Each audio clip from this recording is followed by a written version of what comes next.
Aujourd'hui était un jour un peu spécial pour Lila. C'était le début d'un voyage intérieur qu'elle avait longtemps redouté d'entreprendre. Elle s'était réveillée ce matin avec une pensée claire. Aujourd'hui, elle ferait un petit pas vers elle-même. Lila ne cherchait pas à changer le monde, ni à gagner l'approbation des autres. Son objectif était simple, être un peu meilleure qu'hier, pour elle-même, parce qu'elle sentait que l'avenir qu'elle rêvait pour sa vie méritait ce premier pas. En prenant son café du matin, elle contempla le jardin par la fenêtre.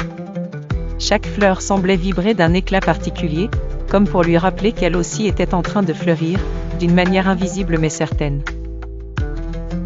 Elle s'approcha du miroir dans l'entrée, se motivant à voix basse. Un jour à la fois, murmura-t-elle, en nouant ses cheveux. Elle savait que l'important n'était pas la taille du pas qu'elle ferait aujourd'hui, mais le simple fait de le faire.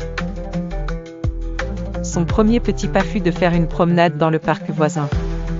Elle y fit attention à chaque détail qu'elle avait souvent ignoré dans son quotidien pressé, la texture des feuilles sous ses doigts, le chant des oiseaux et la douceur du vent sur son visage. Chaque sensation lui rappelait qu'elle avançait, qu'elle se construisait une nouvelle avec patience et tendresse. Au fur et à mesure que la journée passait, Lila s'accorda ses autres moments de conscience. Elle choisit de sourire à un inconnu dans la rue, d'appeler une vieille amie qu'elle avait négligée, et d'écrire ses pensées dans un carnet. Le soir venu, alors qu'elle se couchait, elle ressentait une légère vague de fierté. Chaque petit pas, aussi subtil soit-il, l'avait rapprochée un peu plus de la personne qu'elle aspirait à devenir. Elle était en train de se transformer, étape par étape, dans cette douce danse qu'est la vie. À présent, elle savait que peu importait la vitesse à laquelle elle avançait, tant qu'elle persistait.